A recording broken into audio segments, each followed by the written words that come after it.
and because I'm riding that the cutting edge, that wave of technology. I'm a little drunk, but hold on a second.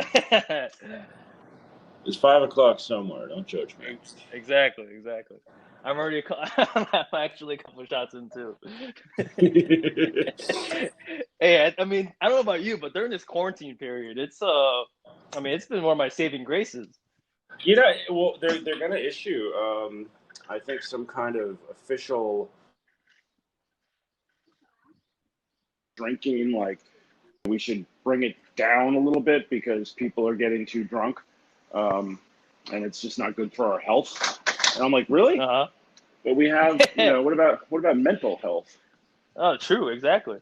Because honestly, yeah, if I didn't have this booze, honestly, my family would have killed me by now. Oh shit! What surprised me the most was when Cuomo was announcing the essential workers. Yeah. When liquor stores happened to be one of them, it was a saving grace. I was like, oh, I'm set. I'm like, he's got my vote. This guy understands me. Hola. Hello, everyone. What's up? Adam, the man, the myth, the legend. What are you drinking right now? Tell me it's vodka soda. Yes. Vodka. Yes, I was just swigging it from the bottle when my wife was. The kids are asleep because they're lazy pieces of shit. So it's but I still have to hide it. Yeah, they don't want to. Now is this the stash you Daddy have? drinks. It's a stash. No, well, I she hid all my booze when we started quarantine. We were up in Connecticut, and I think within the first 2 days, she just had looked at the levels going down in the various bottles, and was like, "This is bullshit, dude. You're literally gonna die of cirrhosis of the liver in a month." And she poured some of it out, and then she hid some of it. Whoa. And then my son knew where some was, so I had to kind of bribe him to where'd your mom hide it? I'm not gonna drink the whole thing, but Daddy needs a little bit of his medicine. These are rough times. You'll understand one day. And but now we're back in the city. How many bottles did you go through during quarantine? Well, that was the thing. I never really got a chance to strut my stuff because she kind of put the lid on that right away. I would say that within the first 2-3 days, I definitely drank the equivalent of a bottle of hard liquor. It was just, I kind of went from the rum to the scotch to the vodka. And then my mother keeps some tequila in the house. Any place that she even has a little bit of access to, she's got a bottle of tequila stashed away. And so I found her bottle, and Liz found all that shit and was like, "This is not gonna work." Man, she was right. I mean, I would probably be dead right now. So I woke up at you wake up at your normal time. The first couple of weeks during quarantine, I woke up to my normal time, and then after coffee and I did everything I needed to do, I was just like, I think right now it's a good time to drink. It's time to have a little drink, a little liquid perspective. Oh man. So, but it's true. They literally are going to. I don't know if it's through the CDC, not the CDC, through the Surgeon General or whatever, something just saying, look, Americans, we get it. Times are rough. We're all in this together, but you're drinking way too much. And let's forget about the health implications of this. But when you drink, you're stupid-er. You have to have the part because I've seen that even sober Americans were fairly stupid. Oh man! And so they're concerned, that people are not obviously, taking the quarantine seriously or taking social distancing seriously. Yeah. And that's part of, I hate to say it's part of it. When I'm drinking, I'm like, dude, I'll hug anybody. Come here, free French kisses. Free hugs and French kissing right here. Yeah, so I'll take on anybody. I have something to say about that. When quarantine started, I was doing vodka soda in the middle of the day and then chasing with edibles at night. And just edibles. Yeah, I was doing fucking everything known to man within the first 3 months. And then I was like, yeah, well, go ahead. Let me ask you, would you have survived this long without that. It kept me sane. It gave me like a perspective of things where it's like, fuck it, because that's what I call it. It's like liquid and atmospheric perspective. I don't know what I call the weed and the edibles, but dude, I wasn't gonna bring that up. Dude, because when at the end of the day, it's like, fuck it, I'm just gonna sleep, and then you wake up, you're in your safe zone, right? You with your family, your wife, your kids. Yeah. It's like, fuck it. Like, what's the worst that could go wrong? What was the worst that happened to you during quarantine doing that shit? Yeah. So, well, no, the worst was I think we started doing this was what everybody was doing when it first kicked in. I think we were all trying to figure out, how do we make this work for, our business, for our hobby, for everything that we do within the watch industry. And you notice that everybody just all of a sudden got on Instagram Live, started, and even now with RedBar, we used to do a weekly, every Tuesday, a live session. And we moved it to twice a month now, because people are sick of this shit. Everybody and their grandmothers started doing Instagram Lives. And but when we started doing it with RedBar, we would literally like pick a topic, and then, I would open it up with Kathleen, and we'd talk about it a little bit, and then kind of jump around to different members who had spoken to us earlier, and just see what their take were. Then it would sort of circle back to me and Kathleen, and then that was the end of it. And I got like hammered, I think, on the first one we did. I remember I was on the back deck of my house. We were still up in Connecticut, and I think I went through like an entire bottle of wine, as I recall what I remember of it. And I hadn't eaten that day too, so I was really just primed to get fucked up. And I probably drank the whole bottle like during the hour. You're only allowed to be on for an hour. Instagram Live, will cut you off at that point. And apparently at dinner that night, which I have no recollection of, I got a little belligerent, and Liz started getting into me. And so in front of the kids, I basically made a fool out of myself. And then I wound up sleeping on a sofa in the basement. and the kids came down to check on Dad, and they've seen me pretty fucked up before, but this was different. And what was interesting is apparently there was a very large cricket sitting on my chest. Whoa. And the kids hate bugs. Well, Lola especially, but Paul said that he moved it from me. He didn't kill it because I don't want them killing bugs. Because then they become serial killers. But exactly. I thought that was nice of him. Again, no recollection of any of this. And it was after that incident, and this was probably, again, like 3 days in, that Liz was like, "You should stop. You're cut off, asshole. Yeah, you're done. Yeah, we're done." And I couldn't argue. I hate to say it, but like when your kids come down to check on you, when you're passed out drunk on a sofa in the basement, and they see a large bug sitting on your chest, that's a warning from God, like maybe don't drink so much. Well, I have a question. So, what's first of all? Well, dude, a cricket is like the least of our worries. This is Connecticut, man. There's all kinds of critters in that house. Yeah. We had a snake that lived in the house. A snake? For years. This was when I was a kid. Well, not that young, but this was our family's country house when I was growing up. And my mother one time was upstairs in the master bedroom, and she went into the bathroom, and there was literally like a snake coming out from like underneath the sink. And she said it looked at her, and she looked at it, and then it was kind of like, "Hey, sup, sorry," and then went back under the sink. And she literally like taped up the whole sink and shit, freaked the fuck out, called the town. I don't know. I guess there's like a number. And they sent a guy out. And I remember this. They sent this guy to the house, like some animal control guy who like moonlights with, with whoever in the town. And this dude showed up with like a cowboy hat, like snakeskin boots. He had this ZZ Top beard. And he literally, the funny thing is, he said, he goes, let me ask you a question. Do you have mice in the house? Have you had mice in the past? And we're like, yeah, of course we have. Everyone, out here has got, Yeah. They'll always get in the house in the winter. He goes, well, so let me ask you, do you have mice now? Nope. No. That's why. Oh. She's like, look, if I could catch this snake and put it in my house, I would do it. I would be set. Yeah. Oh, shit. There's no way you can get it. He's in the walls and shit. And so what happened? She still would never like take the tape off that like cover underneath the sink. Like that was never going to change.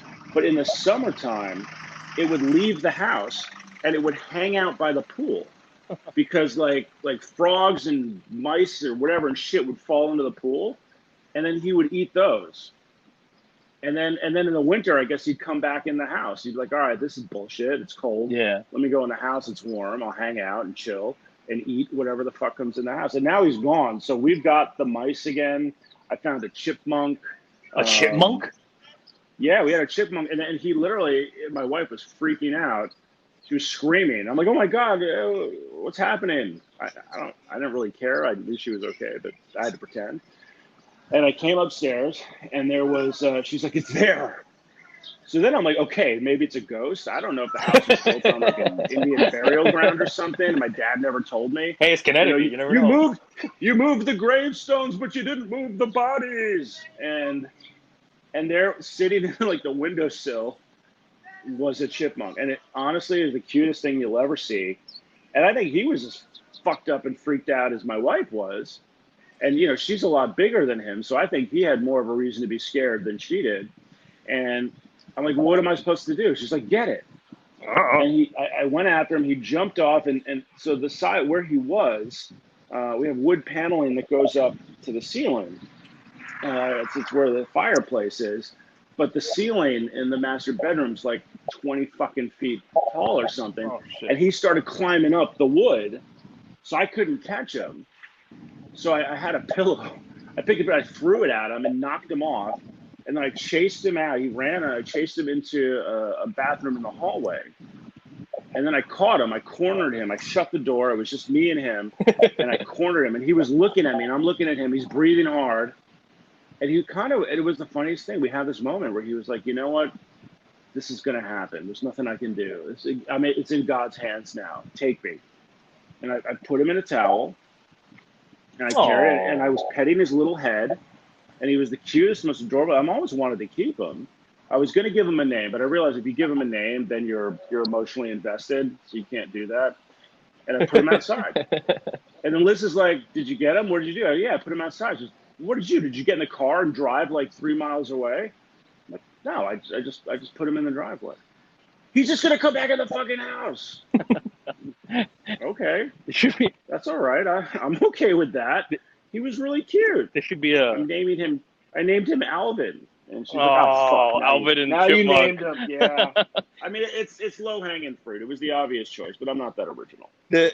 So we do have lots of critters in the house. I don't mean to digress. No. Anybody out there, unless you have we don't have a dog or a cat. We have a guinea pig, Mr. Nibbles, and he sucks. He's worthless. It's basically having. It's more of a liability. Exactly. It's having like a tiny. It's a tiny money pit. Like there's no joy that you get from him. But we had to bring him out so he wouldn't starve to death in the city. I was like, leave him fend for himself. But that's all we have. But if you have like a dog or a cat in your house, like that'll keep some of the vermin away. But like ants, you can't get rid of those guys. We got moths too. Moths? Like everything that you. Yeah, fucking moths suck. Shit. Once You they live in find your Connecticut? closet, no. In Connecticut, believe it or not. Sounds like there are Australia, moths in man. Connecticut. You know what? Unlike Australia, everything in Connecticut is not trying to kill you. Exactly. That's why Aussies are so tough. Like the littlest, wussiest Australian dude will kick the shit out of the biggest, meanest, like American guy. Dude, koalas hang. We don't live with that. Koalas hang in the trees over in Australia. Yeah, but a koala will still kick your ass. Well, you don't think it. They know. We don't know. You know how many Americans every year die for koalas, from koala attacks in Australia because they don't know. Because they're doing it for the gram. But Australia they put a lid on that stuff because they want to keep the tourism up. They don't let you know that. Oh, for sure. You saw? I watched a video of a kangaroo punching like getting into a fight with some dude. With a dog. Yeah, did you see that? With a dog. Yeah, with a dog or some shit. What the hell is up with these ripped kangaroos? Exactly. Have you seen them? They got, These guys are like abs. gacked and stacked and like just roided out. Like, where do you pump iron in the outback as a kangaroo? on each other. These guys literally have like prison yard bodies. Like it's amazing. I want to be one of these just to fuck some shit up and then, just sort of go back to my regular life. But, what are you going to do? I remember hearing about like the. Is somebody like in a subway station? What the hell is that? That's not me. That's me. I'm on East 18th Street doing my normal walk while on this call. Okay. This is the watch out for that Rona, dude. This is the quietest I can get, so that's why I'm outside. There's no privacy. That's out the door. Lola just kicks the door open and is like, "Hey, what's up?" I'm like, "What's up?" Is I'm taking a shit. Can I help you? No, just what's up? And it's become a joke where like because I don't always shut the door all the way. I assume that it's given I'm in here. Yeah. Maybe you don't want to see what I'm doing. Yeah. And when she walks down the hall, she just kicks the door open and keeps walking. Like it's not even worth acknowledging that I'm in there. It's just a subtle like just a joke. Fuck you. Yeah, just a whole Dad, fuck you, just in case you didn't remember. Fuck you. And I'm gonna keep going and doing my shit. Whereas I'm literally taking a shit. But now, no, you know what? I'm in my son's bedroom. We're repainting it. Oh, so my wife thinks that all the fumes are toxic. So she's like, "Yeah, just go in there. No one's allowed in there." Oh, okay. But I'm allowed in here. The toxic paint fumes. So it's a one room that I'm allowed to be in, and nobody's coming in here. That is Let me ask you this: and I apologize for my background noise. How frustrated were you when it came to teaching your kids and doing schoolwork with them over Zoom?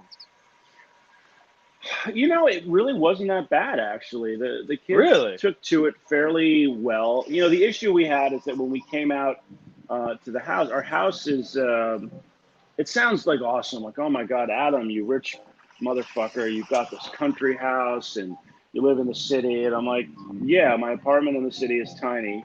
And my house in Connecticut, it was my family's country house. Oh, your family's country house. Yeah, but you have to understand, it's like the redheaded stepchild of our real estate empire. So there's no internet. There's no cable.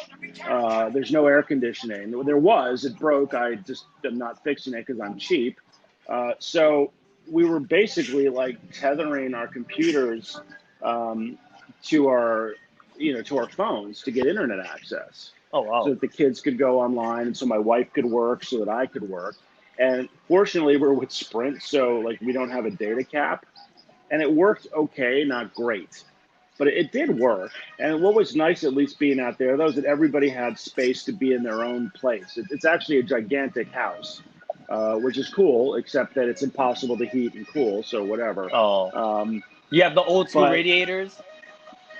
No, it's actually like a forced air system, but it's not very efficient. We actually replaced it recently. So the heating works great now, but I still haven't fixed the air conditioning. And because it's money that I don't want to spend. I'd rather spend it on watches. So fuck the kids. I always tell them, like, if it's too hot in the house, go in the pool. And then they're like, yeah, but the pool's freezing because I don't heat the pool because that costs money too. Yeah. I'm like, well, if you're cold, go back in the fucking house where it's hot. Like, there are kids starving and don't have pools in Africa. Like, don't give me shit for this crap. But no, the kids were actually pretty good with it. I have to give them credit. They're not idiots. They really take after their mother in this respect. But it's not in the long term, I'm definitely very concerned. I know we got to get them back to school, but I know we have to balance that with safety. But there's no substitute for being in class. We can't even trust grown adults to wear masks and properly social distance. Exactly. And just take the barest precautions, the minimum, to just kind of keep this under control till we get a vaccine and we can get out of this. What do we think, a bunch of grade schoolers and high schoolers are going to do? We've already seen what the millennials do. The second you give them a little bit of help, they're all out there, having Rona parties and, doing whatever. Sure. So I really don't know how that's going to work. I like that in California, the governor's basically like, fuck it, we're not going. Public schools are not in session. They went backwards. This is online. Yeah, he just threw down the gauntlet. He's like, yeah, this is a reality. And in New York, it's supposed to be like half on, half off. Yeah. But I don't get, either go all in or go all out, because even if my kids are in school 2 days a week, you're still going to be idiots. And the problem we have is that my 87-year-old father-in-law lives with us. Oh. So I really have to be careful. Dr. Mom lives by herself, and her building's basically a fortress. So, like, she's okay, but I really have to be careful, with this. It's not about me or the kids or my wife. It's like, here's the deal. If Mr. Chen was worth more money, I wouldn't care, because then he'd die and we'd get it. but he's not. And so I love him. So I want him to live. So I have to balance that. So, I mean, with Cuomo saying that the school's opening up soon and going back in fall, are you having your kids go to school, or are you going to keep them home?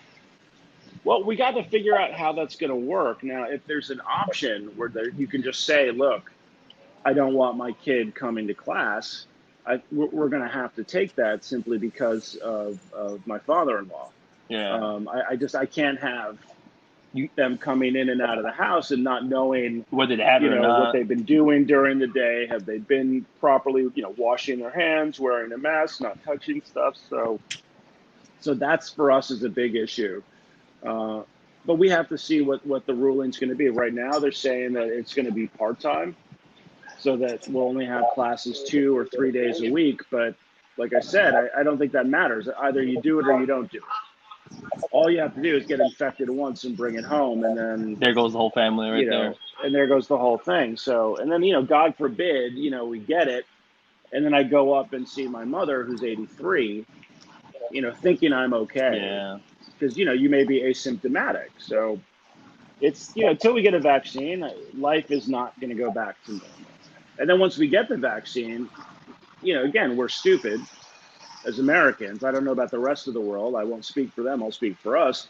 But now I'm sure we'll have a whole contingent of people who think that the vaccine is another anti-vaxxers ploy by the deep state and George Soros, and, to inoculate people and promote pedophilia. So there you go. Jeez. This is the world we live in. So, enough of this shit. Let's talk watches. Yeah. What's going on? I mean, nothing much. Shoot. What was the last time we saw each other? I think the last time I saw you was at, like, G-Shock. We were supposed to see each other. No, we saw. I believe you had the G-Shock reps come over to RedBar, and I think that's. Oh yeah. I think that was the last time I saw you. That was years ago. Yeah, I know. That was many moons ago, as my people measure time. I'm part Native American. I'm allowed to say that. That was, you got to be woke these days. Adam, you have a card for everything. I do. I have a get out of jail free card for a lot of stuff. Every race, it's like, oh, pretty much. And then, I I didn't have Asian, but I was like, you know what? I'm going to marry an Asian woman. And once we have children, that's it. Then I get to glom onto that too. Yeah. So divide and conquer. Exactly. Well, eventually, I think we're all just going to be all mixed up. We'll go like 100,000 years into the future. I mean, everybody will just be human at that point. But until we get there, I'm pretty much like trying to pave the way. Have you ever taken those 23andMe or DNA ancestry things? My twin sister did it, and it basically, I don't want to do it because I don't want my DNA in some database that George Soros and Bill Gates are going to use to create a vaccine to make me a pedophile. But yeah, apparently it just said what we already knew. Nice. I was like, you did that shit, Lauren? You're an idiot. And she's like, oh, whatever. I'm like, well, what did it say? She goes, well, it said that we're like Greek, Black, Native American, and Irish. And I'm like, okay. Well, how about English? There was supposed to be. She, yeah, there was a little bit of that too. Anything else? Nope. Okay. I was, are you glad you spent that money to know what we already know? She was like, yeah, I guess. And then she was like, where are your children? Because I want to molest them. So. Nice. But I'm kidding. Lauren didn't say that. Don't worry, she won't listen to this, so it's okay. All right. I mean, actually, I was actually very curious. How did you and Henry of all people meet? Like, how did you two? Do you guys remember, or are you guys just too drunk? We were probably pretty drunk, but I would assume that a Red Bar thing or something. That's how I meet most people, and we tend to be drunk. Well, I think not a lot of people have hazy recollections of the first time they met me because we're usually pretty drunk. Now, drinking is part of RedBar. You know, if you didn't know this already, Anthony. Well, I've always said, bar is half the name of the company, the group, but I have to make it very clear that for all the joking and all the actual real heavy drinking we do have a bunch of teetotalers who are members. It's certainly not a requirement that you be a hard drinking Lincoln. It's just that it's easy to meet in a bar, and so. The name of the group comes from the first bar that we started meeting in, which was called RedBar. So that's actually there's nothing more to it than that. But yeah, I do enjoy drinking since I can't do coke and heroin anymore. Now, I was actually very curious. Now, would you have named this whole group after the name of the place you've gone to, or did you have an alternative? Like, if it wasn't called Red Bar, would you have just named it whatever bar? It's funny you asked. When we wanted to take it kind of maybe to that next level, make it pseudo professional, and it was really only a reaction to the fact that it was growing. People had kind of come up and said, "Look, we love what you're doing. We don't have this, where we're located. How can we get something started?" I love going online every, Wednesday and seeing all the watches and people are having fun. And I always said, there's no real secret sauce here. Find a place to hang out, it's a group of good people. And it's not a sprint, it's a marathon. It's a snowball that will grow. You're going to eventually gather the people unto you and you'll have a good time. Mm-hmm. And then they would ask, well, can we call it Red Bar? Because I was just using Red Bar as that's just where we meet. So, whatever. And I'm like, sure. And I started thinking, all right, well, maybe we should kind of trademark this thing and just get a little, the barest minimum structure. I don't want it to become some institution. I want people to have fun and feel free, but we need to have a few, ground rules. And no Invictas. And I was thinking, no Invictus. That was it. You can own Invictus, you just can't bring them. That's all. Now, has the lady of the actual original bar reach out to you for any royalties? Well, I'll get into that, but I thought, what do we call it? What do we name it? And I just felt that the bar actually closed down. She had moved back to Korea and what have you. And I thought, well, what do I call this? And I can't call it the name of the new bar. I can't, also I don't really want to advertise where we're meeting regularly. And I just thought, out of respect for how we got our start, I'm going to call it Red Bar. And there are other bars named Red Bar. And that's why hashtag we use is RedBar Crew, because that at least separated us initially. Now, even if you look up just the hashtag Red Bar, it still tends to be us. But we thought RedBar Crew would just sort of separate that. But that was where the name comes from. And it was just a sort of a sign of respect for a place that really kind of went out of their way. It was just a dive bar in Koreatown that kind of made us feel welcome and at home.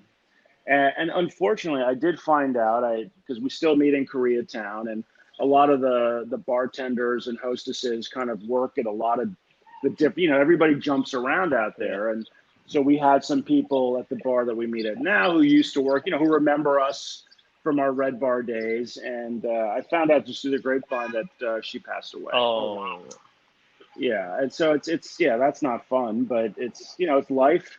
But she did go back to Korea and apparently found God and got some religion. I'll tell you that when I originally discovered this bar, long before Red Bar was a thing.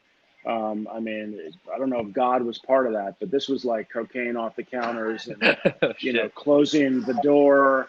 And, everybody who's here light up, because this is when they enacted the anti-smoking laws. Oh, that's how far back it goes that I knew about this place. I mean, things were, it was a fun time, shall we say. Wow. I mean, I love the no Invicta rule you mentioned.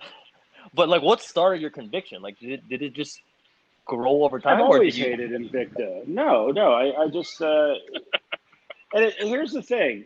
Yeah, and I've been called a snob by some folks. I know that rat-faced idiot from the Urban Gentry. You ever heard of this guy? I think I heard Ratface mentioned many times. Well, but he considers, he puts on these airs like he's some kind of British lord or something.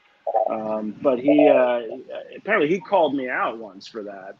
For the Invicta I don't watch him or give a crap. Yeah, well, about my, the Invicta, that means we're snobs or RedBar snobs. And here's the thing: I collect G-Shock. I have cheap Seikos, Citizen. I have no issue, with more affordable watches. And indeed, that's a sandbox that I have to play in these days. I'm not a millionaire. I'm not one of these high rollers and crap. So I think you can buy wonderful watches that have great provenance and, speak to everything that we love about this hobby in terms of originality and technology and forward thinking or backward thinking, if that's what you're into. But with Invicta, half of their catalog is predicated on stealing the designs of other brands. And I'm always very keen on supporting originality. So I will always buy the original if I can, as opposed to somebody who's just stealing those design elements to make a quick buck. And that's what Invicta is. It's really a holding company masquerading as a watch company. And if you look at their Better Business Bureau reports, if you look at the number of lawsuits that have been brought against them for copyright infringement, they're just a shit brand. They're just a shit company, period. And they prey upon people's ignorance. Nothing breaks my heart more than seeing some cat who's bragging about his 200 plus Invicta watch collection. And all I can think about is all the real watches you could buy with that money that would give you real pleasure, that it might even have the potential to appreciate in value. I'm the last person to say that watch collecting should be an investment-based endeavor. They're terrible investments. Buy real estate, get a mutual fund, do not buy watches. But every now and then, I've got a couple watches that are worth more. Most of my watches are worth less. I like to tell people I play this game to lose. But it's, that's why I hate Invicta. It's has nothing to do with me being the snob of this amazing collection, because while I do have a few pretty nice pieces I've been able to get over the years, at this point, like I have to get things that I can afford. The watches that I love right now, my quarantine purchases, it's the Hamilton PSR. Oh, nice. That's my favorite watch ever right now. I'm only wearing that watch. I'll put another watch on to take a photo to post on Instagram, but like 24/7, I'm wearing a Hamilton PSR. Like I'm wearing a quartz digital watch. How much did that cost you? Well, I got the gold one, the special edition, the limited edition. I say gold, it's PVD steel. That was about $1,000. And yes, I paid for it. It was not, some special discount or anything. I went on the site like everybody else. And some people think that I get all these free watches, and I don't. I don't work for Hodinkee, but I'm bump. But Biggs. Jab. I know. Jab, I had to say that. Can I say for the record that I know for a fact that these cats do not accept freebies? It's actually a rule, and that whereas I'm for sale, like any brand, if you're listening and you want to give me a really nice watch, I will accept it gladly. You heard it first here, folks. You heard it here. Yeah, you heard it here. Adam is for sale. But no, just in all honesty, and I do have to say this because I'm friends with a lot of these guys. Like, unfortunately, they literally cannot accept anything, which sucks. 'Cause I'm like, why else would you do this? But no, I paid for these watches, and they sent me a steel one too. I wanted the regular one because I own a vintage Pulsar P2. Which the watch is based off of, just for photography purposes. I just wanted steel against steel, but I do have to send that one back. So speaking of, so the gold one is my watch. Yeah. Speaking of writing, I mean, what's the I believe last year you became the editor-in-chief. Editor-in-chief, yes, for Revolution. Now, what in the U.S. How's that going so far? Like, how's that process working? Well, it was going great. And this is kind of funny in an ironic and kind of, gee, you're an idiot sort of way. But it was getting to a point where the traveling was too much.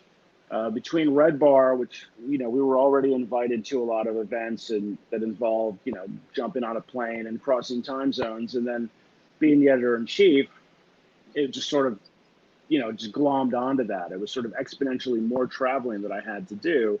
And just frankly, it was getting too much. Like, I'm old, I'm tired, I'm out of shape, I have a family. It really is a young man's job in many ways. So I talked to them, the powers that be, and that's really just Waco, and saying, I can't keep this up. I was happy to take this on. It's been a pleasure, but we got to pass the baton to someone else. And what we worked out was that I would be the editor at large and then work with them on their sort of in-house events where we're going to tie RedBar and Revolution together for, brand launches, stuff like that. And then also there's it's put on hold for obvious reasons, a brick and mortar aspect. Oh, wow. That's coming up. And so I can't really speak to that, but that I would be more involved on that side because these are sort of the areas I'm involved in. And so the second we, made that change, I actually had petitioned and went and kind of did my best to woo Stephen Watson, who's a wonderful writer who's been with a bunch of magazines and online, offline, everywhere. I kind of did my best to convince him to take over, which he did. So his first issue is coming out very shortly. Oh, wow. And so basically Stephen and I work together now. He's doing the heavy lifting, and I basically just get to do whatever the hell I want, which is awesome. That's not a bad. But of course, nobody's traveling now. So the second we made this change and we kind of, got everything, signed, sealed, and delivered, and then all of a sudden it's like, oh wait, nobody can go anywhere. I'm like, oh well, that's typical, isn't it? Yeah, people probably aren't going into stores now either. So let's slow that roll too. But what's interesting is that, there's been a lot more work with RedBar, and you would think that, oh, well, RedBar is predicated upon in-person gatherings, but thanks to technology and Zoom and the aforementioned IG Live, we've been doing, more work than ever. So it's actually given me an opportunity to focus on my core business, if you will, which I never set aside. I was always, doing both. So in a way, it's worked out. Oh, wow. Nice. So, you heard about Zoom? But you'll see, I've got like 4 articles in the next magazine. So like they still have me, nose to the grindstone, unfortunately. It's a good problem to have. I remember the article you wrote about Michael Cobalt. And I remember I think that was in Revolution, if I remember correctly, about him in Nepal. No, it wasn't. Oh no, I'm sorry, Watch Journal. That was a Watch Journal. I'm sorry. That might have been Watch Journal, yeah. And that's actually where we stole Stephen from. So sorry, Watch Journal. So not to segue, Anthony, but I have a question for Adam, right? Given the current state of everything, SIHH, Basel Fair, where do you see brands going to, or like what are your thoughts on the shift that the industry is taking? You know what's interesting? I think it's just accelerated something that was already happening. You have to, if you go back in time and you look at why we had these shows, it was because we needed one place for the media and retailers to come together to be able to see the products that were coming out. As a retailer, you needed to see what was hot and what was not to decide what orders you were going to make. People have to remember that retailers are buying these pieces and then selling them to you. They're not getting them on consignment and then moving them. So they have to decide how much of their own capital they're going to spend, because they need to make sure that they've got the watches that people want to buy. So you need to see them. And then for the media, because everything is analog and film and what have you, it was one place where you could come, you could interview people, you can take pictures of the watches, and now you've got, grist for your media mill going forward. You can run your articles, you've got your pictures, you have your interviews, and that's how we had to do things. But as technology started to move in, all of a sudden, these things weren't as necessary anymore. Do I need to fly to one of the most expensive cities in the world and spend a week talking to, brands and looking at watches when you can email me a press kit and press photos? So I can see exactly what the prices are, what the watches are, and media too. Send me a press kit, which is what they do. So I have the press kit, I have the photos, but now I'm still here. And again, people have to realize we pay for this. So while with SIHH, now Watches and Wonders, I still call it SIHH, but you used to get 2 nights free at a hotel, a very nice hotel, I might add. Now you get 3 nights. They've upped it. Oh, wow. But you typically have to be there for at least 5 days to a week, which means that once your time at the hotel is over, you got to get the fuck out. And then you're stuck in one of the most expensive cities in the world. What we would do typically is get an Airbnb. The last time I did this, I was stuck in a studio with James Lambden in the red light district. I swear to God, somebody got murdered in the hallway. Shit. We were both shivering, clutching our blankets and our pearls. He's like, "Did you lock the door?" I don't know. Did you? I don't know. We were too afraid to even go to the door to lock it, lest somebody kick their way in. That's what you wind up doing out there. And with Baselworld, you're just on your own, period. And you have to pay for your flights. You have to, the food, there are a lot of events. You can, do the grandmother thing, just bring a big bag with you and just stuff some shit in here, bring it back to your room and you'll eat. But it's expensive. So then the question is, well, why are we spending this money to go out and do these things when, again, I can get all this stuff online? Now, I firmly believe seeing in person is believing. And it's a tactile hobby. And watches you might not like in photos, when you handle them, they come alive. And vice versa. There might be a piece you think is amazing, and when you see it in person in 3D and you're holding it, it doesn't light your fire. So there is no substitute for that, but I would say we're like 80% substitute for that. So we were already shifting away from that. And also what brands we're seeing too is that, particularly with Baselworld, you have a couple of major players there. Now, obviously, it's Rolex. Watch Group. It's Patek Philippe.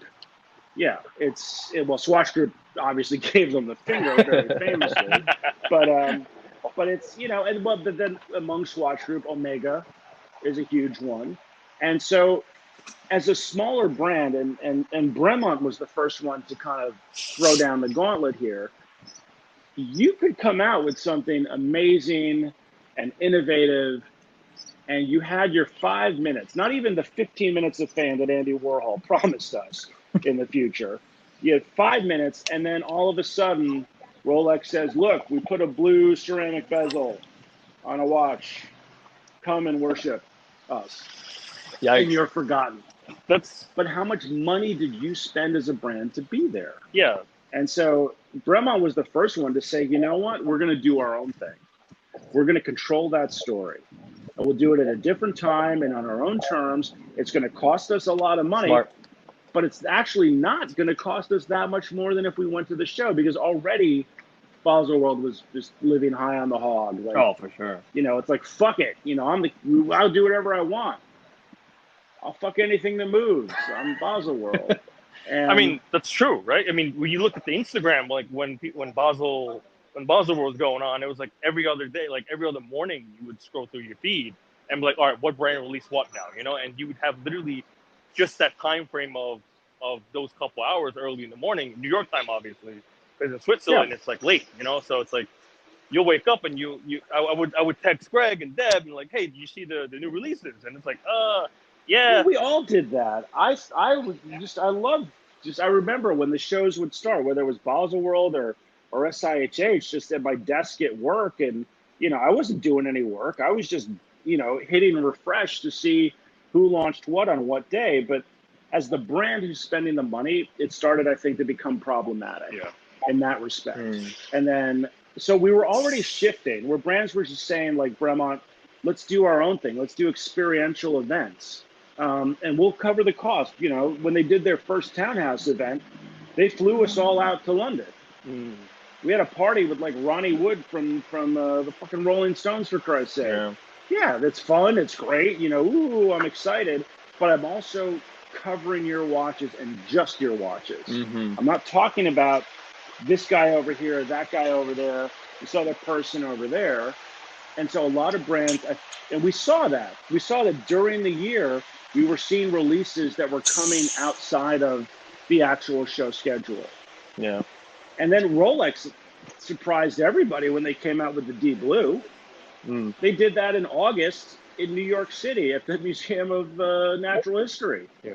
That was the first time they'd ever launched a piece that was not at Basel during the show. So right there, they were just saying, fuck it, we can do whatever the fuck we want to. Exactly. Yeah. And so here we are. And now I think the virus has just sort of exacerbated that. That everything is online. Now speaking of Rolex, look at what Tudor just did, launching the Black Bay 58 Blue, Navy Blue. They broke the internet. How? They were smart. They seeded the watch to a bunch of journalists and influencers so that the day the watch was launched, and you got on Instagram, all you saw, and you didn't just see press photos. Nope. You know, because that's the one thing RedBar we don't do, is we only post photos of watches we actually have in our hands. Because otherwise, anytime someone launches a watch, you've got Hodinkee and A Blog to Watch and Watch You Seek and Revolution, and you know, everybody's posting the same fucking photo. It doesn't matter who posted it first, you know, whatever. So we want to do our own thing. But so they were smart. So everybody was posting live pictures of this watch. And the best part is you could actually buy it that day. Without a waiting list. They actually launched the watch that day. It was in stores, in ADs. Now, of course, there's a waiting list. But why is there a waiting list? Because they blew up the fucking net with that thing. That's how this is going to happen going forward. But you know what? We would have gotten here even without the virus. Yeah. I've heard that a lot of these brands, a lot of these boutiques, their e-commerce sales are like holiday seasons, or like it's like Christmas season for them. It's blowing the roof. Because they had to. And remember, Switzerland, you know, they're always behind the curve. In this respect, you know, they were late to adopt the internet as just a means of showing your products. They were late to, you know, getting into social media as another means of advertising your product. And e-commerce has been a big stumbling block for them also. And for a number of reasons. Obviously, the first major reason is that your ADs are your lifeblood and you don't want to compete with them. If I could buy direct from a brand, why am I going to my local mom and pop jeweler? Yeah. So that's been a problem, but now they have no choice. So we're seeing, you know, every brand had to get a strategy. I mean, this forced them to the table. And I think that there's going to be a way to work in concert with ADs, and also because they're not going to go back. If tomorrow all of a sudden the virus goes away, we have a vaccine, it's not like these brands are going to just shut down their e-commerce initiatives. So there will have to be a way that they can coexist properly, and they'll find it. An equilibrium will be there, but it's going to be painful like it is now. But that's also part of it. This is the future. You can't stop it. So in many ways for the industry, I think that COVID has kind of just sped the plow. Yeah. Now, would you having seen all these different marketing events and all these brands reaching out to you, you know, for these specific events and fairs? I should point out I was supposed to send back my Tudor on the 10th. You still got it. What's today's date? There's no date on the Hamiltons. It's just time and seconds. But actually, I'm very curious. Which brand has done it? Oh, it's the 18th. You know. Yeah, I should send that back because they know where you live. Sorry, go on. Well, out of all the brands that you've done or covered or events that you've been to, which brand has done marketing the best to you? Like, in your opinion, which one has done it? Which one, like the first one that comes to mind to you? Like, if you had to say every company had to recopy someone? Oris. Is it because of the bear? Oris. It's the bear. Here's the thing. If you don't have a bear, then we're not talking. If I remember correctly, I think the reason why... Because I'm a bear, apparently. That's what I'm told by certain people. If I remember correctly, I think the reason why Oris did the bear was because it was something about childhood or something along the lines of that. Like, it was a way to attract children. You mean that pedophilia? sounds very... Very deep state. I am joking. No. The bear was just. I think it was just. It's a teddy bear. It's fun. It's safe. It's not threatening.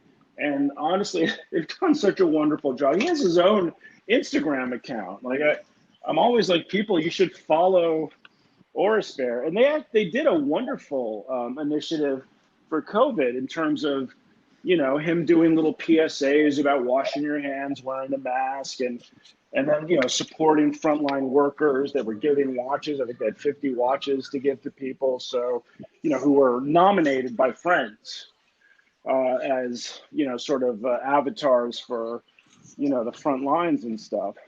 But they've done a wonderful job. And not just even before COVID, the events that they threw. And look, let's be honest. As the journalists and people in this business, we don't make a lot of money, but we get to go to fun events. But with Oris, it's always a focus on, and this is going to sound hokey, on family. They don't regard you as a tool to be used and thrown away. They're actual relationships, and it's not cynical. I can honestly say that, like Vijay Geronimo, who is the CEO for Oris and has been for quite some time here in North America, is a good friend of mine. And Rolf Studer, who's one of the co-CEOs globally, is also a good friend. And it's not because they can use me for something, but it's because they're good people and I'm sort of a good person. And then their watches are very honest. Their marketing is very honest. And that appeals to people, especially nowadays. Yeah. We can go back to Tudor. I love what they're doing. I'm also good friends with some people who are behind that brand. But when you look at them having Lady Gaga and David Beckham as your brand ambassadors, it makes sense on a global scale. But for us as collectors who are looking for authenticity, neither of these people bring anything to the table. Yeah. David Beckham was shilling Breitling before that, and 9 times out of 10 when he's photographed, he's wearing a vintage Rolex. Or a modded, DSSD. Yeah. So, and Lady Gaga, what the hell does she have to do with watches, period? Oh, you mean when she had to interview the Dalai Lama? Who's a huge watch fan, by the way. But and I understand, I don't have a problem with ambassadors. It's important.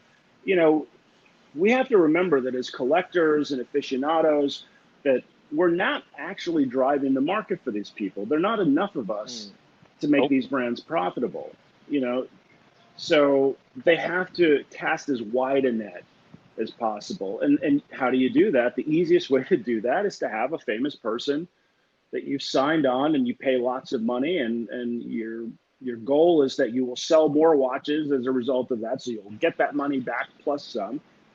There's nothing wrong with that inherently. But there are some brands that are finding ways to market that aren't going that route. And I just give Oris so much credit, and also to their credit, and this may sound, a little harsh, but they know their place and they stay in their lane. You're never going to see Oris making a flying tourbillon. They're not going to make a grand complication. They're going to make the watches that they're comfortable making. And they do have an in-house manufacturer, but you're not going to find a $50,000 watch in there. Yeah.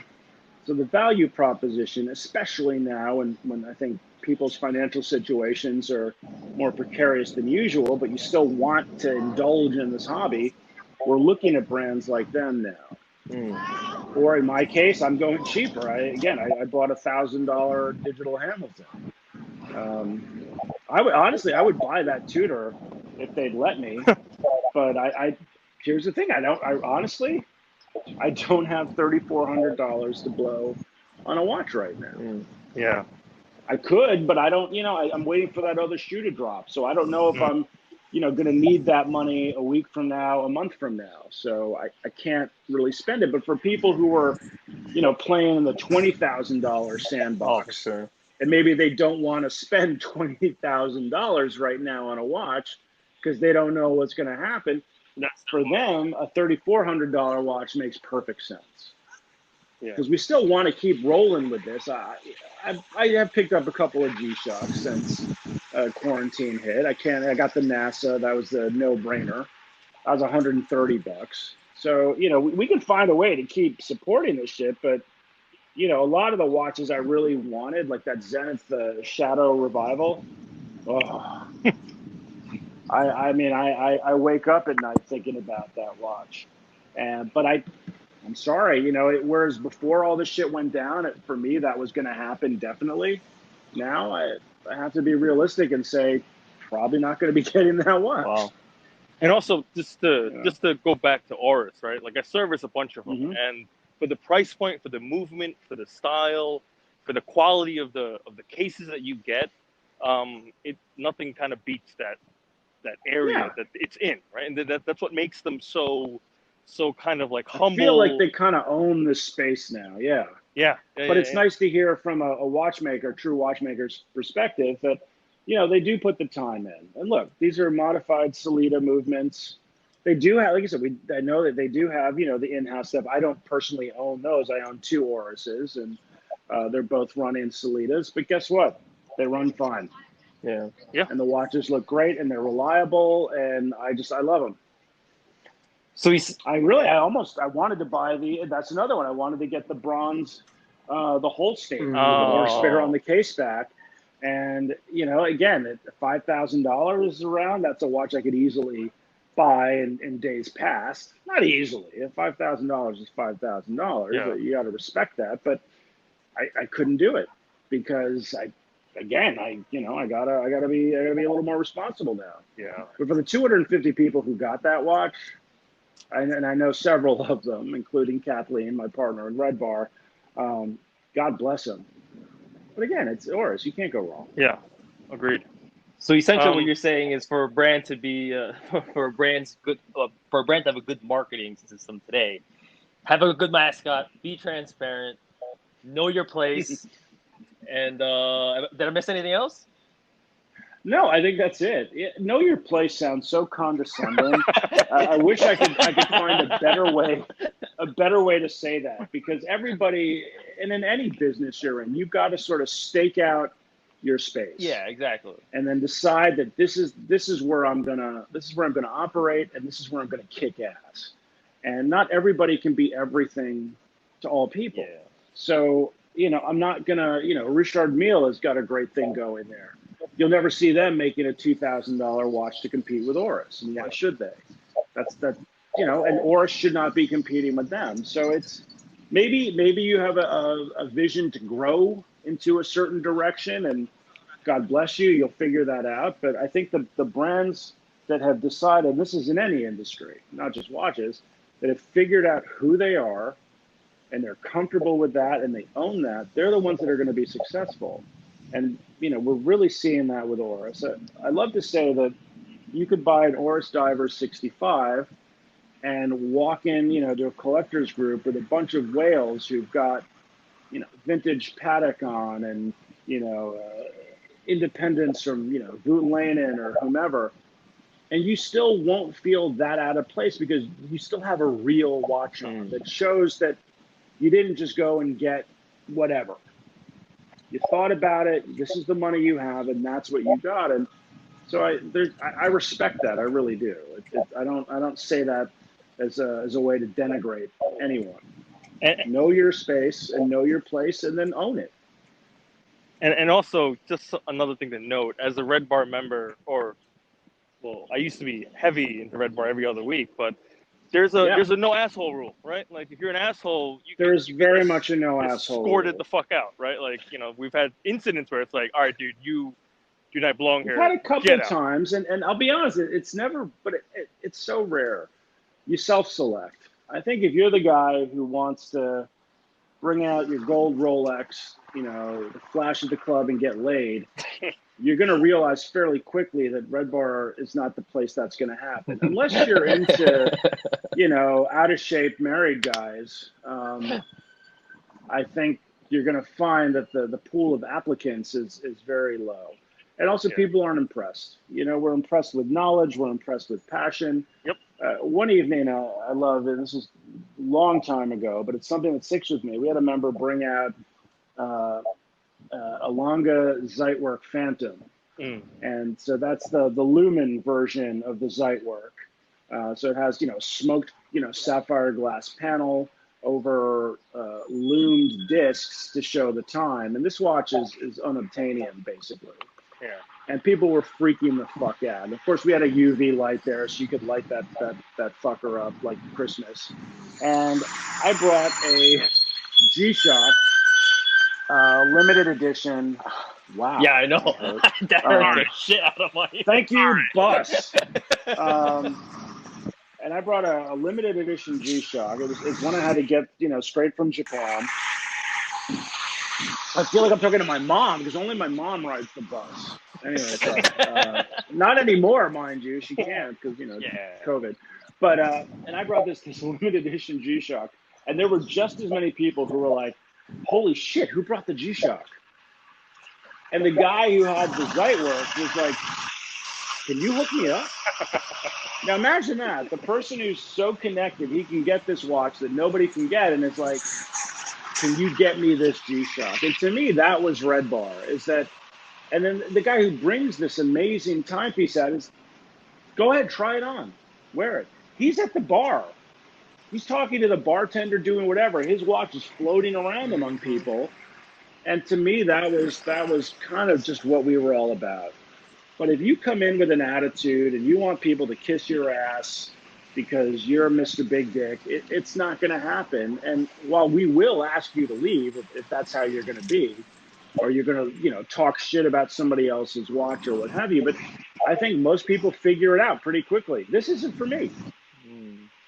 But if you're really into it, if you're the person who wants to hang out with, and let's call it what it is, a bunch of other dudes, and talk about watches, then you're probably in the right place. We are trying to get more women involved. It's you know, I think more women are collecting for themselves now. We do have a couple of female members in New York City who, like, their husbands don't like watches. Yeah. You know, so they've kind of flipped that over, and we, you know, I want more of that, and I think we're seeing now more women, you know, collecting for themselves, and we just need to see that brands are typically brands for women. It's like, oh, well, we'll take the guy's watch, we'll throw a quartz movement, mother of pearl, exactly, sprinkle some diamonds on it, and call it a day.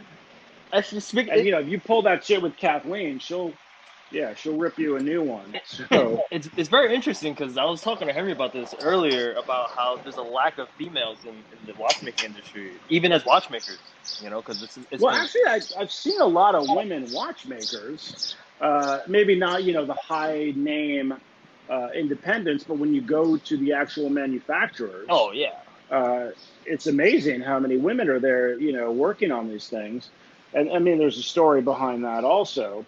But in terms of, you know, these sort of living legend watchmakers that we all know, there's Eva Leib, and then I don't even know how to pronounce her last name. I just love what she does. But yeah, we don't have that many, if any. What shocked me the most was actually there's a female in, I believe, in the UK who has the first PhD in horology. I believe her name is Rebecca something, but she is Struthers. Yes. Rebecca Struthers. So it's, yeah, she's something else. I'd love to see her making a watch. She's very intelligent. She actually gave a lecture at the Horological Society of New York. I think she's been to a couple of our events, but she's the real deal. Yeah, I was telling Henry that I mean, even if you look at watchmaking from the early beginning days, it's such a systemic issue. You know, it's like it's just predominantly males. Yeah.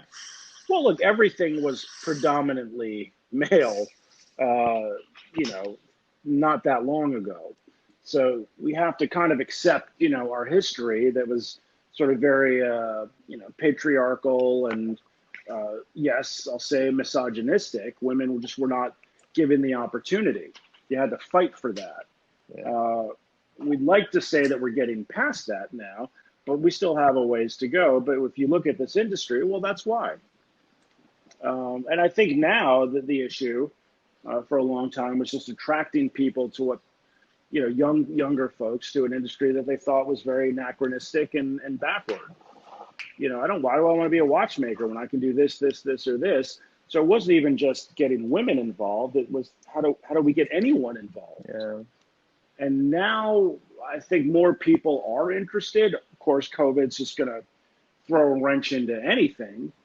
But I'm hoping that we'll see more women who are attracted to the notion of becoming watchmakers. I think there's a different perspective that a woman's going to bring to the table than, say, me as a big fat hairy guy is going to bring to the table.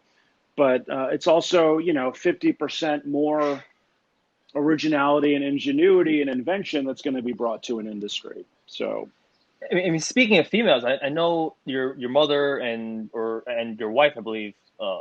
They are females. You yes. have you have a lot of watches that you've collected with attached memories to them. Out of all this, not so much my wife. Wasn't. Yeah, the watches were hidden from my wife and purchased through my mother. So my wife was involved peripherally, but only as the stooge, not as an actual participant. My mother and I had an arrangement where I would buy a watch, or I want a watch, and then she would buy it for me. It would go on her credit card, so there'd be no trace of the purchase, and it would have it delivered to her apartment. Then I would come meet her for lunch, pick up the watch, put it on my wrist, leave the box and shit. I'd wear the watch home. My wife would just think it was a watch I already had. And then, when we'd all go up to Connecticut at some point, I'd pick my mother up because she comes up some weekends. I would bring the box with me. I have a room in the house that all my watch boxes are in that my wife doesn't go in, so she wouldn't know. And then my mother and I work out a payment plan where I'd sort of pay her under the table, a little bit here, a little bit there, so that my wife wouldn't see all this money go missing at once. And so that was the system. And it was really like a win-win-win in the sense that, I got my watch. My mom proved unequivocally that she loves me more than any other woman could. And then my wife's none the wiser, and I stay married. So that was really that was how that worked. It doesn't work that way anymore. I believe you got caught once, correct? Well, it was hubris. It was hubris and pride that brought me down. There was a New York Times article about RedBar and the style section, and I, of course, talked about how I got my Big Pilot perpetual calendar, which again was using that system.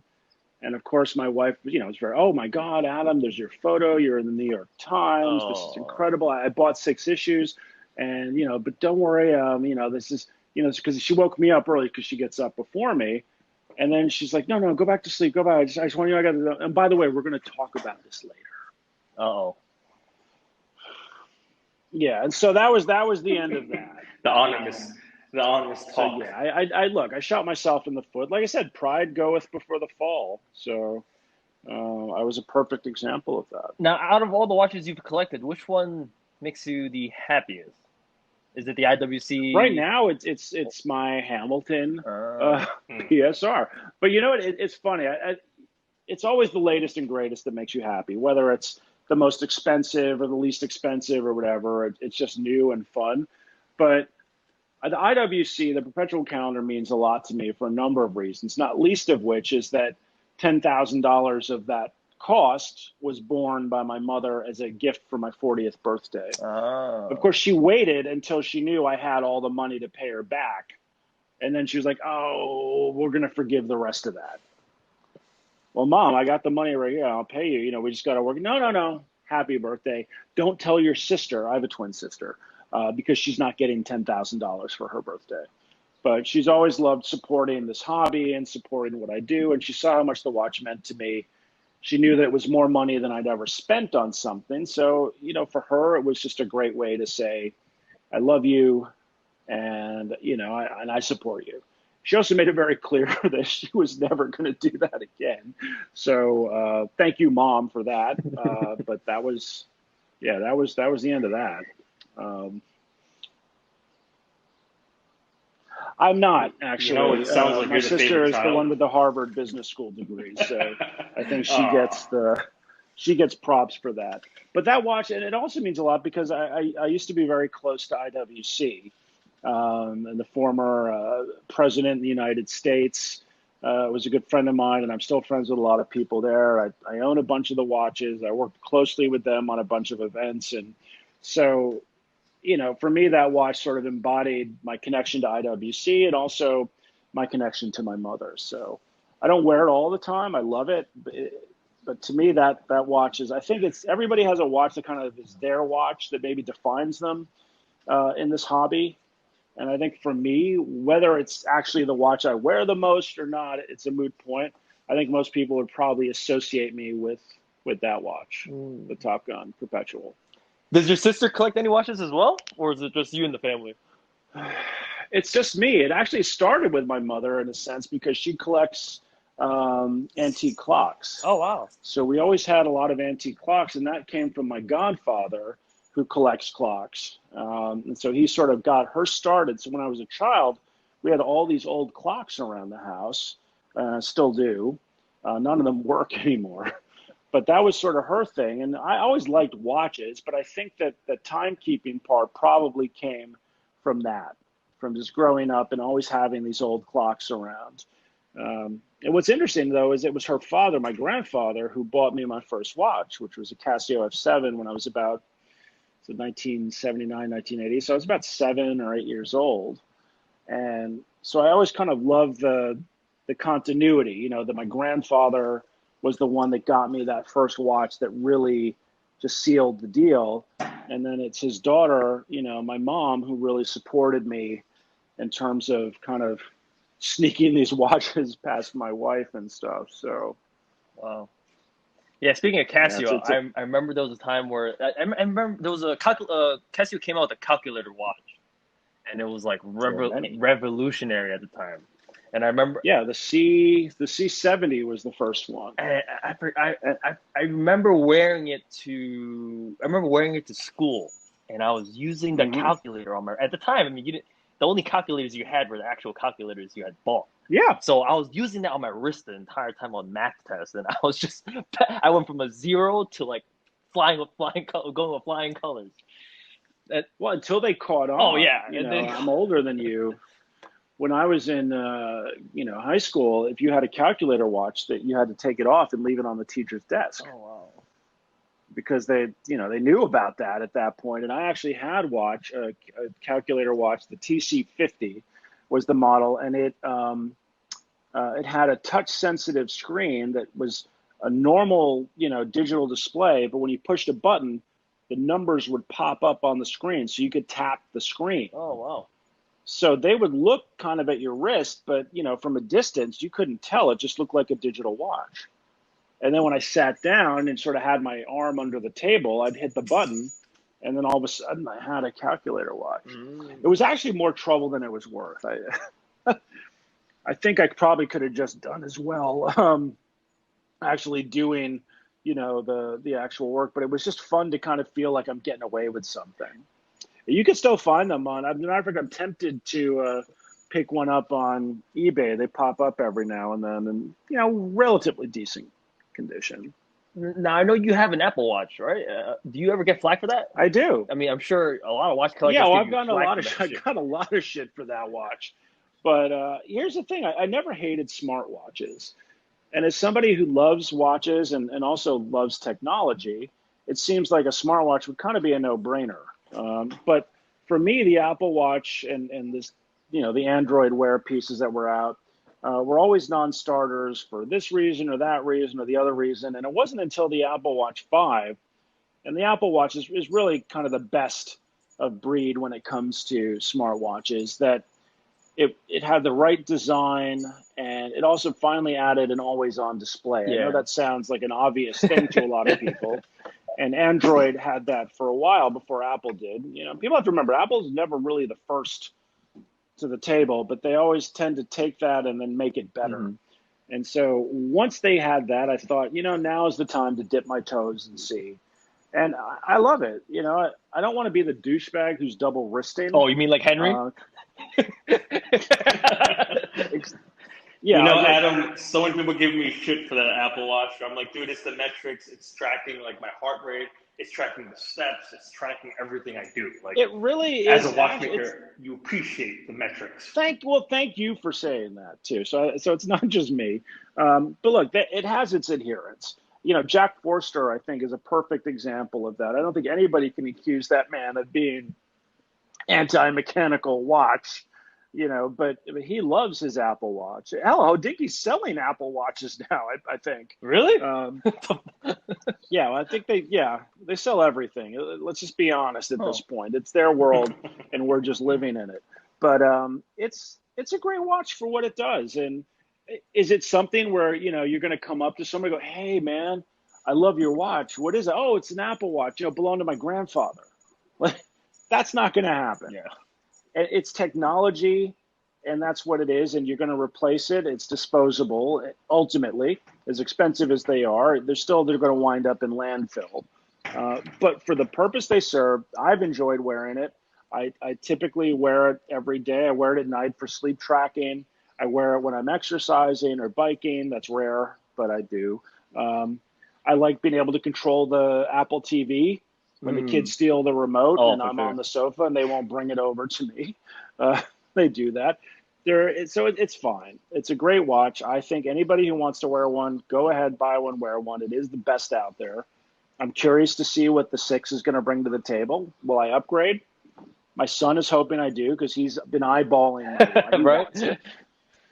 You can't really sell them for anything, so I'm not going to throw it out.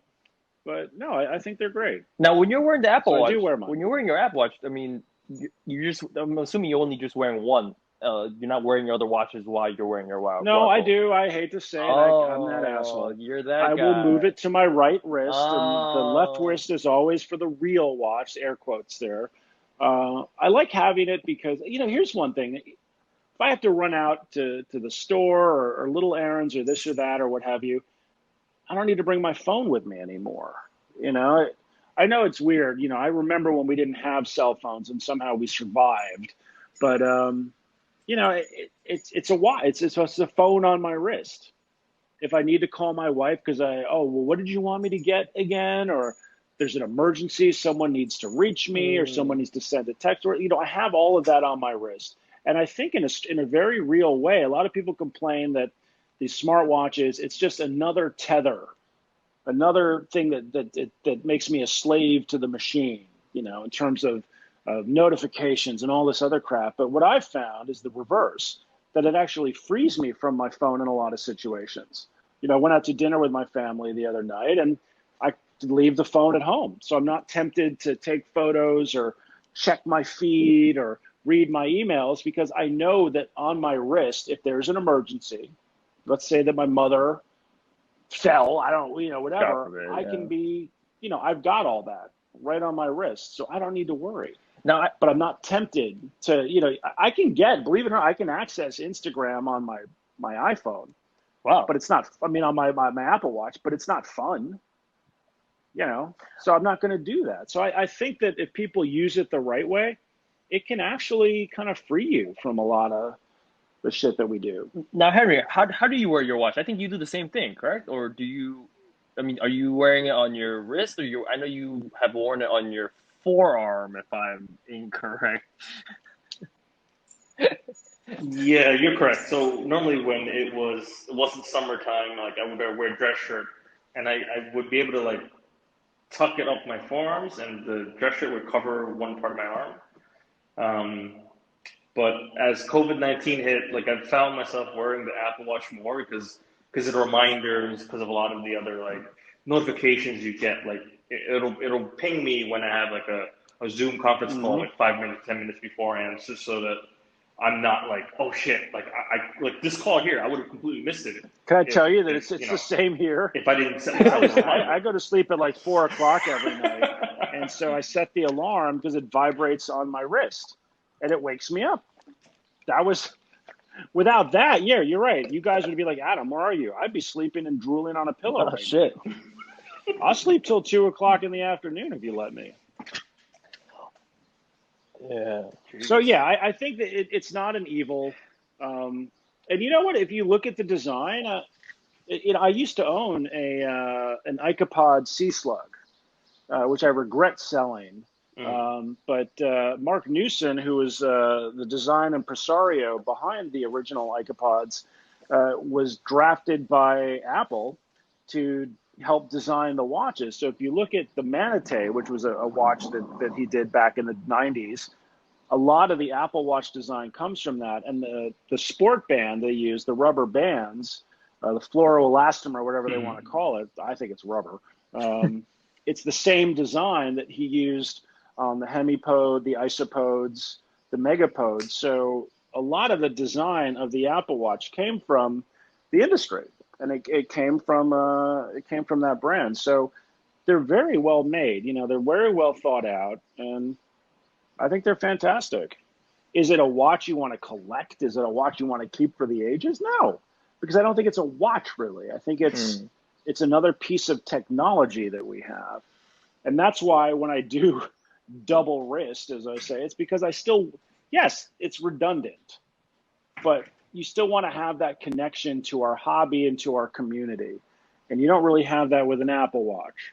But I believe it or not, I can have that with a G-Shock. Or I can have that with my perpetual calendar IWC. So there's room for both.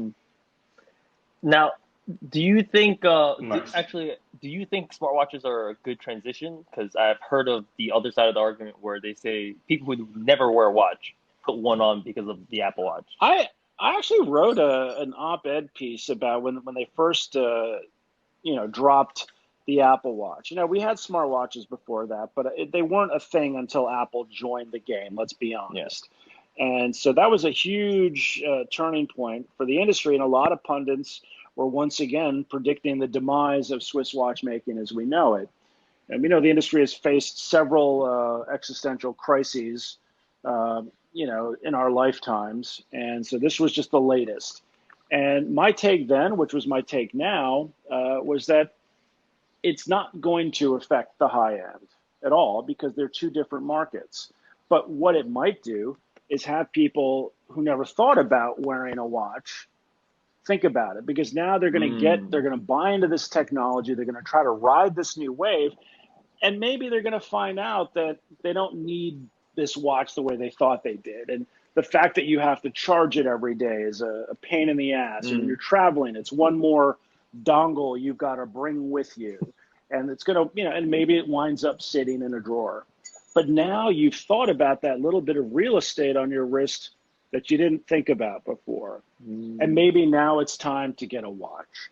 And maybe you're going to start with a Tissot or, a Swatch or something, but you might move up. So in a real way, it could be seen as a gateway for some folks. I don't think that that's something that is going to change the industry one way or the other, but I don't see the Apple Watch eating into the sales of Rolex or Patek Philippe or IWC. Where it's going to be a problem is the fashion watch industry. So we're talking about the Fossils and Burberry and Armani and those other kind of brands that don't really rate to us per se. I just don't see G-Shock really being affected as much because they've carved out a very rugged niche there. But I think in many ways it's only good for the industry. I don't see it as a negative. I agree too. I think it was interesting is that I've seen people manipulate the Apple Watches with the dials, and some of them have Rolex dials, and some of them have Panerai dials. But they're not functional like you can do with Android. Wear OS allows you, I think, to actually kind of make working dials, whereas Apple has sort of kept that closed. So you can use their official watch faces, but you can modify them, obviously, with the complications. I like how they call them complications. But you can't actually take a Rolex watch face and put it on there, or maybe more appropriately say a Reverso. Yeah. Something that would fit the rectangular case design. There was some question as to maybe in OS 6 there might be a watch face builder. I don't know that they'll do that. Apple tends to really lock these things down, and there are also just issues of, trademarks and that other stuff.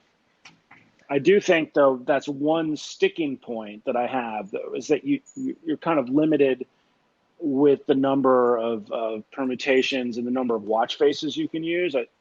I would love to see some more customization there.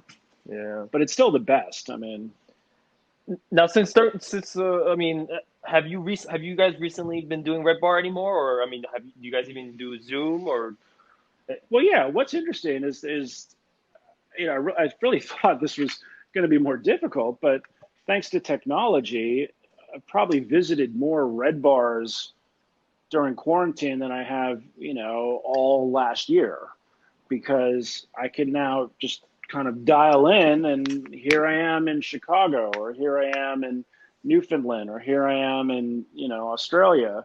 So what's nice is the community that we built has found a way to remain strong and remain together, and they're using technology. I shudder to think how this would have played out 10 years ago.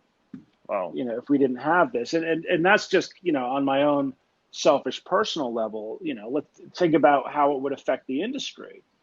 I've sat in on a number of press events where I would have flown somewhere and what have you, but instead I'm sitting in my underwear staring at a computer screen, and the president and CEO of the brand is showing us the collections, and you can ask questions and all that stuff. So it's been a godsend for the industry to have Zoom, to have Instagram Live, to have all this stuff. Yeah. And what I have seen, which has just made me so happy within the RedBar community, is that we've really adopted and embraced that technology. The community was already in place, and where there's a will, there's a way. Yeah, and we've been very just within the home office. We have a lot of very cool projects coming up with different brands and stuff. So it's we found a way, and the brands seem to have found a way too to work with us, which is fantastic. I was actually what we should do is, I mean, in the near future, post COVID and everything like that, we should all get together again and do this formally, with drinks in hand and have like an actual session. Well, we are gonna plan that. That's the one thing, is that we have such a great community in New York, and really I think we've let that slide because Kathleen and I have been focusing on some of these other projects we're working on, and kind of helping the smaller chapters by participating with their Zoom chats and all of that other stuff. But I do want to get just a nice big drunken bash going, with the OGs, yeah, I mean, as it were. Adam, I have the perfect place where me, Greg, and Josh were the other night. It was the second floor terrace of a bar that it's like a small, comfortable enough place to like sit maybe like 6 to 8 people, and it's our private terrace that's outside, obviously, so there's fresh air, and you overlook. I think we got to give that a shot. I wanted to come out the other night too. It was yeah. And it's amazing because what prevented that was a Zoom call with my son's new school. So he's starting high school in the fall, and we had a talk with the teachers and the principal and stuff. Of course, my wife I'm like, what do I have to do? I don't give a shit. I'm gonna go drink it with my friends. Where are you going? You didn't tell me this. Yeah, I told you. I didn't tell her. It's kind of like, I'll just sneak out. But yeah, in every aspect of our lives now, video conferencing is not the exception anymore. It's the rule. And my God, I am sick of it. It was funny that in the beginning, people dressed up and, would put on their face and have a nice background. And it just sort of slowly seeped into, we're just in our fucking underwear. I actually had a Zoom call with the president and the marketing director of a company that will remain unnamed. And I thought, shit, it's the president and the marketing director is going to be on. I should kind of put something on. And I just delayed. And it was just me looking like an asshole in my typical black t-shirt, whatever. I'm like, all right, fine, whatever. They don't expect more from me. I swear to God, they were both in their pajamas. Like, They, nobody gives a fuck. oh wow. It's like nobody gives a fuck anymore. Like, let's just get work done. You know, we're here to do some work. Let's do it. But I don't need to put on a tie and a jacket and a suit. It's like, Adam, you know that I'm at home. Why do you think I would get dressed up? I swear, one time I thought they were like still in bed. Yeah. Oh wow. Are you sitting in your bed staring at your computer? Like, you didn't even get out of bed. That's awesome. Shit. So I think we're getting comfortable with this. It's going to be tough if we really get our hands on this virus and things go back to sort of normal. And wait, you mean I actually have to go out and get dressed up? Fuck that shit. I'll just stay home. Like my wife, I don't know, you know, she has a real job, unlike me. You know, she's trying to figure out, like, what do I do? You know, she works for NYU. Like, am I going into the office? Am I staying home? Because she's been working perfectly fine from home. I think a lot of people are going to find that they got used to this. Why do I have to go back in? So, yeah. I mean, on that note, I mean, this has been a wonderful podcast, Adam. I mean, this has been great. I think we should definitely do this again. We should definitely do this next time in person. I mean, well, you know where to find me. I mean, now with the coronavirus, you can't find you at RedBar anymore. Wait. Well, that's true. Yeah, I'm just for permission. Well, that was my mistake. Although Vodka's getting to you. I'm like, you didn't tell me that we were at a conference with the. She's like, yes, I did. As a matter of fact, it's in your phone. No, there it is. Oh yeah. Sorry, honey. Sorry. So she's like, and there was an alarm set, so you had to snooze that alarm. Wow. Wait, Henry, you've been meeting with people already for RedBar? No, we had a small He's like, Henry, you've been going around behind my or back. friends of mine. Shit. You slut. It was a nice moment where it was me. It was supposed to be Adam too. So it was like 3-4 other people, and we just got together socially distanced, just catch up for old time's sake to keep the home fires burning. Yes. Oh yeah. And then I got burned. It was worth a shot. You know, it obviously didn't hurt. Well, some of our other chapters have started meeting. Shanghai's meeting in person. I know Copenhagen, I think, had an in-person gathering too. So some places, you know, again, for me, it's up to the chapter head. I don't know. I'm not boots on the ground. I know here in the U.S. we're not anywhere near close to doing that, but other parts of the world have this a little more under control. So, you know, we'll see what happens. Yeah, I mean, all in all, this is Henry. I mean, what are your thoughts? I think this is a good time to close it off now. Yeah, I need because I'm sober again. I need to get more vodka. We should. Yeah. Now, if we did this in person, we'd be at the bar. We'd just be slapping up the entire time. I agree. Totally. There's no other way to do it. That's the only way to do it. It would just get to a point where we're just all slurring. Right. Exactly. No. We would. Before we slur, we're like, we must find a burger spot. You know, Korean fried chicken. And then we figure something out. All in all, guys, it's been wonderful. It's been great. This will, I mean, for the most part, if there's anything that needs to be edited, I'll let you guys know. But I think it's pretty straightforward. It works for me. Henry, just let me know when it's going to go up. Yeah, for sure. Is there any dates is there anything you want to plug in as well? For me, no. Okay. Oh, Henry. Follow Adam follow. I'm just Craniotes. I think Adam, Craniotes, and RedBar is just RedBar Craniotes, right? Yeah. Yep. All right. And then Revolution is just Revolution. So there you go. Exactly. Yes. Please like and follow. Revolution Watch, I think. Oh, whatever. You'll find it. It's very simple tags. All right, gentlemen. It's been great. It's been wonderful. All right. Take care. Well, look, have a good weekend, and I'm going to hit the bottle. All right, later. Say hi to the cricket for me. Okay, I definitely with a fucking cricket. He's still there. Peace. All right, later. Take care.